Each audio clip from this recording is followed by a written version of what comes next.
ಕಾಶ್ಮೀರದಲ್ಲಿ ಉಗ್ರರು ಅಟ್ಟಹಾಸವನ್ನ ಮೆರೆದಿದ್ದಾರೆ.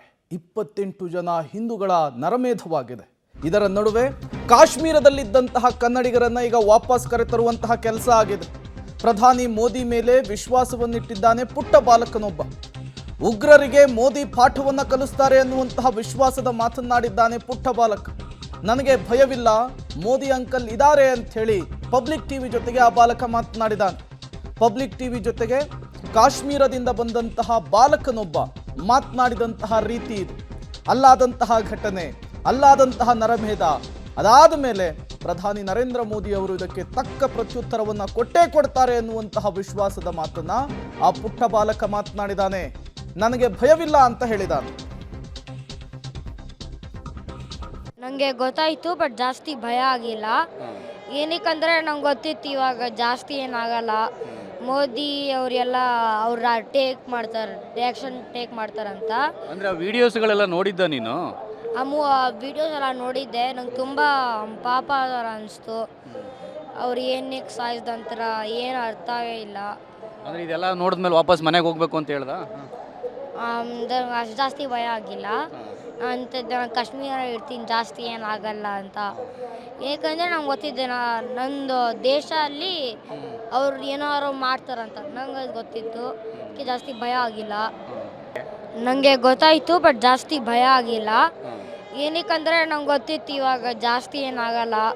ಮೋದಿ ಅವರೆಲ್ಲ ಅವ್ರ ರಿಯಾಕ್ಷನ್ ಟೇಕ್ ಮಾಡ್ತಾರಂತ. ಅಂದರೆ ವಿಡಿಯೋಸ್ಗಳೆಲ್ಲ ನೋಡಿದ್ದ ನೀನು? ವಿಡಿಯೋಸ್ ಎಲ್ಲ ನೋಡಿದ್ದೆ. ನಂಗೆ ತುಂಬ ಪಾಪ ಥರ ಅನಿಸ್ತು. ಅವ್ರು ಏನಕ್ಕೆ ಸಾಯಿಸ್ದಂತರ ಏನು ಅರ್ಥವೇ ಇಲ್ಲ. ಅಂದರೆ ಇದೆಲ್ಲ ನೋಡಿದ್ಮೇಲೆ ವಾಪಸ್ ಮನೆಗೆ ಹೋಗ್ಬೇಕು ಅಂತ ಹೇಳ್ದ? ಅಷ್ಟು ಜಾಸ್ತಿ ಭಯ ಆಗಿಲ್ಲ ಅಂತ. ನಾನು ಕಾಶ್ಮೀರ ಇರ್ತೀನಿ, ಜಾಸ್ತಿ ಏನಾಗಲ್ಲ ಅಂತ. ಏಕೆಂದರೆ ನಂಗೆ ಗೊತ್ತಿದ್ದೆ ನಂದು ದೇಶ ಅಲ್ಲಿ ಅವ್ರು ಏನಾದ್ರು ಮಾಡ್ತಾರಂತ ನಂಗೆ ಅದು ಗೊತ್ತಿತ್ತು. ಜಾಸ್ತಿ ಭಯ ಆಗಿಲ್ಲ. ನನಗೆಲ್ಲ ತುಂಬ ಭಯ ಅನಿಸ್ತು. ಆಮೇಲೆ ನನಗೆ ನನ್ನ ಪಪ್ಪನ ಫ್ರೆಂಡ್ಸ್ ಎಲ್ಲರೂ ಹೇಳಿದರು ಆರ್ ಯು ಸೇಫ್ ಆ ಥರ ಎಲ್ಲ. ಆಗೂ ನಂಗೆ ತುಂಬ ಪಾಪ ಅನಿಸ್ತು. ಆಮೇಲೆ ಅವರು ಎಲ್ಲರೂ ಸೇಫ್ ಇದ್ದೀವಂತ ಹೇಳಿದ್ವಿ. ಆಮೇಲೆ ನೆಕ್ಸ್ಟ್ ಡೇ ಪಹಲ್ಗಾಮಿಗೆ ಹೋಗಬೇಕಿತ್ತು, ಬಟ್ ಕ್ಯಾನ್ಸಲ್ ಆಗಿತ್ತು. ಮತ್ತು ಪಹಲ್ಗಾಮ್ ಒಂದಿನ ಬಂದು ಆಗಿತ್ತು. ಆಮೇಲೆ ನಾವು ಪ್ಲ್ಯಾನ್ ಮಾಡಿದ್ವಿ, ಎಲ್ಲರಿಗೂ ಕೇಳ್ತಾ ಇದ್ವಿ.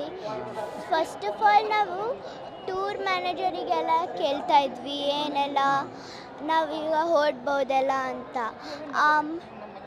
ಅವಾಗ ಹೊರಡ್ಬೋದಂತ. ಆಮೇಲೆ ನಾವು ಅವ್ರ ಟೂರ್ ಮ್ಯಾನೇಜರ್ ತುಂಬ ಹೆಲ್ಪ್ ಮಾಡಿದ್ರು. ಅಂದರೆ ನಿನ್ನ ವಿಡಿಯೋಸ್ ಎಲ್ಲ ನೋಡ್ದ? ಈಗ ಇನ್ಸಿಡೆಂಟ್ ಎಲ್ಲ ಆದಮೇಲೆ ನಿಂಗೆ ತೋರಿಸಿದ್ರಾ?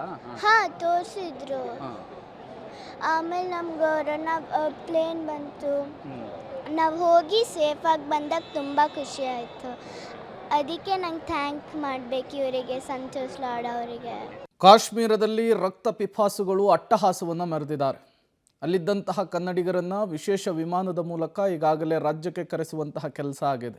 ಕಾಶ್ಮೀರದಿಂದ ಬಂದಿಳಿದಂತಹ ಬಾಲಕನೊಬ್ಬ ಪ್ರಧಾನಿ ನರೇಂದ್ರ ಮೋದಿ ಅವರ ಬಗ್ಗೆ ಮಾತನಾಡಿದಂತಹ ರೀತಿ ಇದು. ಈ ರಕ್ತ ಪಿಪಾಸುಗಳಿಗೆ ತಕ್ಕ ಶಾಸ್ತಿಯನ್ನು ಪ್ರಧಾನಿ ನರೇಂದ್ರ ಮೋದಿ ಅವರು ಮಾಡೇ ಮಾಡ್ತಾರೆ ಎನ್ನುವಂತಹ ವಿಶ್ವಾಸದ ಮಾತುಗಳನ್ನು ಆ ಪುಟ್ಟ ಬಾಲಕನಾಡಿರುವಂಥದ್ದು. ಮೋದಿ ಮೇಲೆ ನಮಗೆ ಭರವಸೆ ಇದೆ, ಪ್ರತೀಕಾರಕ್ಕೆ ತಕ್ಕಂತಹ ಒಂದು ಕಠಿಣ ನಿರ್ಧಾರವನ್ನು ತೆಗೆದುಕೊಂಡೇ ಅನ್ನುವಂತಹ ಮಾತನ್ನು ಆ ಪುಟ್ಟ ಬಾಲಕ ಆಡಿದ್ದಾನೆ. ಉಗ್ರರಿಗೆ ಮೋದಿ ಪಾಠವನ್ನು ಕಲಿಸ್ತಾರೆ ಅನ್ನುವಂತಹ ಮಾತನ್ನು ಬೆಂಗಳೂರು ಇಂಟರ್ನ್ಯಾಷನಲ್ ಏರ್ಪೋರ್ಟ್ನಲ್ಲಿ ಕಾಶ್ಮೀರದಿಂದ ಬಂದಿಳಿದಂತಹ ಬಾಲಕ ಮಾತನಾಡಿರುವಂಥದ್ದು. ಈಗ ದೊಡ್ಡ ಮಟ್ಟದ ಆಗ್ರಹ ಕೂಡ ಅದೇನೇ ಕೇಳಿ ಬರ್ತಾ ಇರುವಂಥದ್ದು, ಪ್ರತೀಕಾರ ಬೇಕು ಅಂತ.